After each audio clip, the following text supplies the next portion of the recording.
Pronto, pronto, ecco qua. Allora, abbiamo un'ultima chicca che la vedrete fra non molto per i mass media, per televisione, eccetera, ed è uno spot proprio sull'acqua, preparato, organizzato appositamente per questa iniziativa del referendaria. Sì, dico giusto. Sì, no, giusto, sono degli spot, in realtà verranno trasmessi adesso durante la campagna referendaria, anche se sono stati preparati in un'ottica, in un contesto più ampio, che è nel contesto della campagna europea per il diritto all'acqua, quindi vanno al di là, diciamo, del referendum, e sono stati preparati appunto per la televisione con l'ottica di, come vedrete, dare un impatto un po' forte, anche perché con tutti gli spot che ci sono appunto in televisione andranno nelle fasce della promozione sociale e quindi con l'ottica di attirare molto l'attenzione per dare poi il messaggio finale. Vai, perché...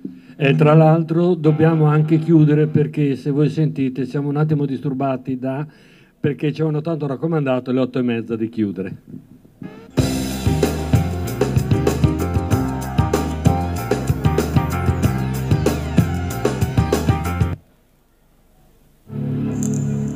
Usami, non possedermi. Prendimi, non imprigionarmi. Sono come l'aria che respiri. Do la vita. La tua esistenza segue la mia, in un'unica direzione.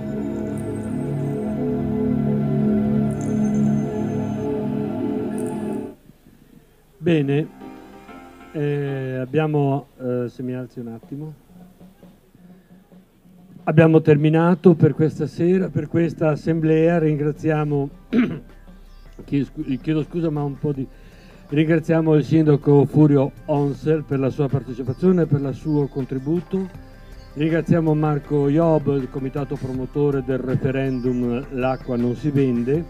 Ringraziamo tutti voi per la vostra partecipazione, ringraziamo soprattutto l'organizzazione della home page che ha permesso la realizzazione di questa assemblea e il gruppo di Beppe Grillo di Udine, il meetup di Beppe Grillo di Udine, che con la sua presenza, con la sua partecipazione, con la sua organizzazione ha reso possibile questa serata. Grazie e ricordatevi che l'acqua non si può e non si deve vendere.